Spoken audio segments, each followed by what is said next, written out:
dog. We know we love you.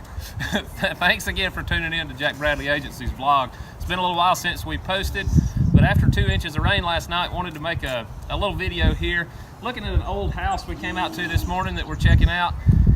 Just wanted to let you know a couple of things about water damage on an insurance policy. If something happens and you have some water damage around, say, your chimney or your dormers, and maybe it's due to water coming in over a period of time, there's probably not going to be any insurance coverage. So what we're here to tell you today is to make sure you've got all your flashing up against your chimneys and all your flashing securely fastened to the house, so you don't get any water damage around your chimney or your dormers or anything like that.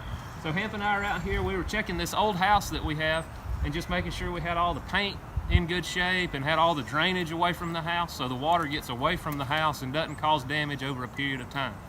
If you have any questions about homeowners insurance this spring, feel free to call me or Hamp. Hamp, you got anything to add? Yes.